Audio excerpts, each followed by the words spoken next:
Good morning class. अपनी SQL की queries को आगे बढ़ाते हुए हम लोग अपनी नेक्स्ट क्वेरी पर चलते हैं। अपनी लास्ट क्लास में हम लोगों ने डिस्कस किया था कि हम लोग डेटाबेस कैसे बनाते हैं, डेटाबेस को यूज़ कैसे करते हैं, बिल्ट इन डेटाबेसेस को कैसे देखते हैं, जो हमने डेटाबेस बनाया है उसे ड्रॉप कैसे करते हैं। इसके अलावा टेबल को क्रिएट करना सीखा और टेबल के डिस्क्रिप्शन को देखना सीखा, दैट मीन्स उसके स्ट्रक्चर को देखना सीखा। ठीक है, इसके बाद हम अपनी क्वेरीज के प्रोसेस को आगे बढ़ाते हैं। बट ये बात ध्यान रखना कि जब भी हम लोग MySQL के प्लेटफॉर्म पर एग्जिट करके जितनी बार भी हम लोग MySQL के प्लेटफॉर्म को वापस से रीओपन करेंगे, हमें अपने डेटाबेस को यूज़ करना पड़ेगा। आप अपने डेटाबेस का नाम भूल जाते हैं तो शो डेटाबेसेस करके सारे नामों को देखकर जो भी आपका नाम है यूज़ देन डेटाबेस का नेम टर्मिनेशन पॉइंट लगाना नहीं भूलना। जैसे कि मैंने किया यूज़ और मेरे डेटाबेस का नाम देन सेमीकोलन। अब मैं मेरे डेटाबेस में काम कर सकती हूँ। आपने देखा था कि हम लोगों ने अपनी लास्ट क्लास में बनाया था अपना टेबल। तो अगर हम देखना चाहें अपने टेबल का डिस्क्रिप्शन तो हम देख सकते हैं DESC देन टेबल का नाम था हमारा स्टूडेंट। ठीक है, याद रखना, चीज़ें नहीं भूलना। दूसरी बात, हमारे पास जो टेबल बनी हुई है ये एक एम्प्टी टेबल है, खाली टेबल है जिसमें कोई भी डेटा हमने एंटर नहीं किया है।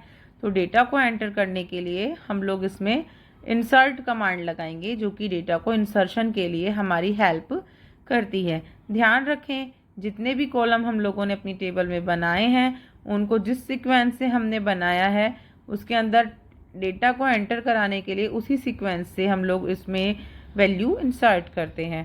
तो हमने किया इंसर्ट इनटू और टेबल का नाम था हमारा student. Okay, insert into student और उसके बाद में हम लिखते हैं वैल्यूज़।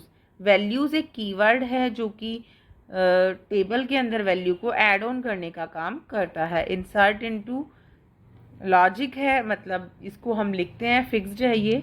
स्टूडेंट हमारी टेबल का नाम देन वैल्यूज़ और उसी सीक्वेंस में जिस सीक्वेंस में हम लोगों ने डेटा एंटर किया है। रोल नंबर डालना था, मान लो मेरा रोल नंबर 1 है।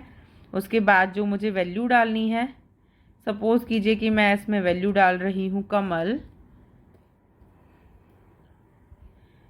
इन्वर्टेड कोमा में मैंने इसलिए लगाया है क्योंकि ये एक स्ट्रिंग टाइप का डेटा है, कैरेक्टर टाइप का डेटा है जो कि इन्वर्टेड कोमा में आता है। और उसके बाद मेरा थर्ड जो कॉलम था वो था क्लास।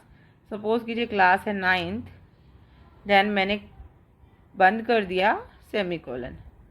वैल्यू इंसर्ट हो गई है। सपोज़ कीजिए कि हम और भी वैल्यूज़ इसी तरीके से इंसर्ट करना चाहते हैं तो सिर्फ वैल्यू चेंज होगी, बाकी आगे का सेम रहेगा। और मैंने यहाँ पर वैल्यू डाल दी जतिन। ओके, और क्लास मैंने डाल दी 8। मैं अपने तरीके से इसमें डेटा एंटर करा रही हूँ। वैल्यू ओके हो गई। आप जितना चाहें इसमें वैल्यूज़ इंसर्ट करा सकते हैं। ठीक है, तो हम लोगों ने अब क्वेरी सीखी इंसर्ट करना। इट मीन्स कोई भी वैल्यू को इंसर्ट करना टेबल के अंदर। ठीक है, तो फिर हम क्या करेंगे, यहाँ तक हम लोगों ने काम कर लिया। अब हम देखना चाहते हैं कि एक बार देख लें हम लोग हमारी टेबल में वैल्यू इंसर्ट हुई या नहीं हुई।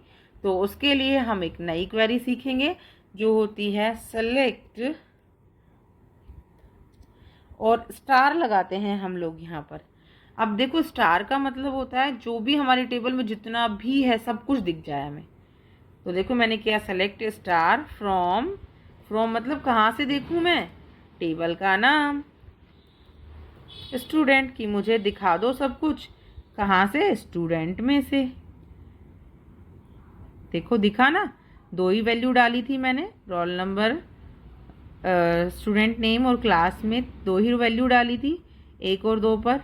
देखी ना हम लोगों ने कि वैल्यू हम लोगों ने जो डाली वो वैल्यू हमारी रिप्रेजेंट हो गई। अब अपन सोचें कि हमको सपोज़ करो सारी चीज़ें नहीं देखनी तो हम स्टार नहीं लगाएंगे। तो हम क्या करेंगे, सपोज़ कीजिए इस टेबल में से हमें सिर्फ और सिर्फ नेम देखने हैं स्टूडेंट के। तो हम क्वेरी बनाएंगे सेलेक्ट और एस नेम, जैसा हमने ऊपर लिखा है same as it is. Select s name from, कहाँ मतलब कहाँ से, स्टूडेंट, टेबल का नाम मेंशन करना नहीं भूलना, सेमीकोलन। अब आप देखेंगे सिर्फ एस नेम आपको दिखाई देगा, मतलब पूरी टेबल ना दिखते हुए जो एक स्पेसिफिक कॉलम, स्पेसिफिक फील्ड जो हमें देखना था, हमने उस स्पेसिफिक फील्ड को देख लिया। ठीक है। आप एक चीज़ और देखें, अगर हम लोग यहाँ पर स्पेलिंग मिस्टेक करते हैं ना तो प्रॉब्लम करता है। ये देखो कैसे करता है। सपोज करो मुझे सिर्फ रोल नंबर देखना है, मैंने लिखा select roll number from, student की स्पेलिंग गलत लिख देते हैं, STDENT, तो ये बोलेगा, ये कहेगा कि इस तरीके की कोई टेबल ही नहीं है। Table Neha dot student, that means database, और इस नाम की कोई टेबल एग्जिस्ट ही नहीं करती है।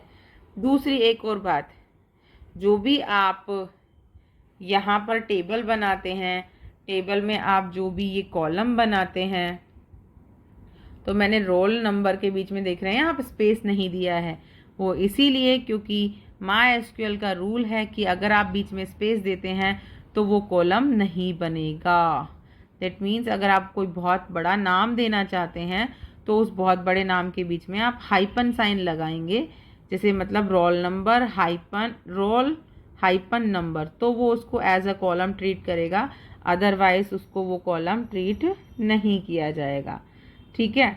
अब आप ये सोचो कि ऐसा भी हो सकता है कि हमने यहाँ जो वैल्यू ऐड ऑन कर दी ना, कौन सी वैल्यू, ये वाली, रोल नंबर, एस नेम और क्लास, है ना। सपोज करो कि एक बच्चा ऐसा है जिसका हमें रोल नंबर भी पता है, स्टूडेंट का नेम भी पता है, लेकिन हमको उसका क्लास नहीं पता।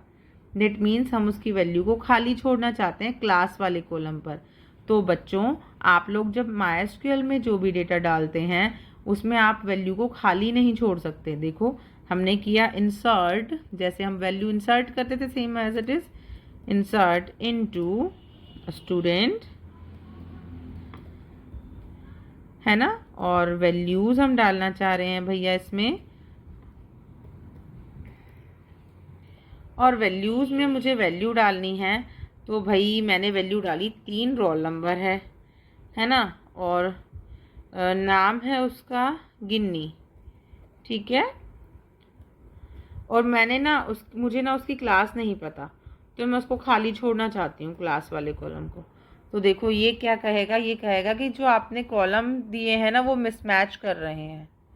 मतलब MySQL जो है वो इतना रिलायबल है कि वो आपको ये भी बता देगा।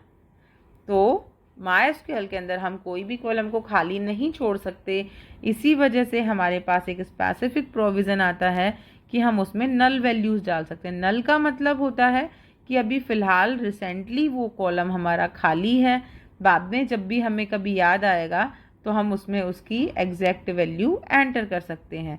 तो इसके लिए हमें क्या लिखना होता है, इंसर्ट इनटू स्टूडेंट, सेम वही कंटेंट चलेगा, लेकिन जो हमारा लास्ट वाला कॉलम है उसमें हम लिख देंगे नल, NULL। ठीक है। लेकिन ये ध्यान रखें कि NULL जो है वो एक कैरेक्टर है या एक स्ट्रिंग टाइप का डेटा है, बट ये इन्वर्टेड कोमा में नहीं आएगा, क्योंकि इन्वर्टेड कोमा में लिखने से इसका स्पेसिफिक यूज़ ख़त्म हो जाता है। मतलब NULL अपने मतलब से एक स्पेशल मीनिंग लेकर चलता है, जिसे MySQL समझता है कि आप यहाँ पर खाली उस कॉलम को छोड़ना चाहते हैं। जब भी कभी बाद में आपको इस कॉलम में कोई डेटा वैल्यू एंटर करनी होगी, आप यहाँ पर एंटर कर देंगे। ठीक है। तो आप नल को स्पेशल मीनिंग की वजह से इन्वर्टेड कोमा में नहीं रखेंगे। Then we press enter here, आपने एंटर कर दिया। आप देखेंगे क्वेरी ओके हो चुकी है। आप देखते हैं अपनी पूरी टेबल को, तो हमने लिखा सेलेक्ट, हम कंप्लीट देखते हैं स्टार फ्रॉम, और हमारी टेबल का नाम क्या था, student. Okay, spelling mistake, that is STUDENT। Then termination point, head go. ये तुम्हारी टेबल आ चुकी है। आप देखेंगे कि जहाँ पर हम लोगों ने जिस कॉलम को खाली छोड़ा था वो स्पेसिफिक कैरेक्टर के साथ, कैपिटल कैरेक्टर के साथ NULL लिखा आ रहा है। दैट मीन्स यहाँ पर आपने कोई भी वैल्यू एंटर नहीं कराई है। फॉर फ्यूचर यूज़ ये कॉलम आपके पास खाली है, आप बाद में जब भी चाहें तो आप इसमें वैल्यू एंटर करा सकते हैं। तो हम लोगों ने आज क्या क्या सीखा, हम लोगों ने आज सीखा कि हम लोग वैल्यू कैसे एंटर कराते हैं। देखिए, इंसर्ट कराना सीखा, insert into student, specific character है वैल्यू, जिसके साथ में हम लोग अपनी टेबल में वैल्यू एंटर करा सकते हैं। उसके बाद हम लोगों ने पूरी टेबल को देखना सीखा कि टेबल के अंदर जो भी वैल्यू है वो हम कैसे देखेंगे, सेलेक्ट स्टार फ्रॉम स्टूडेंट से।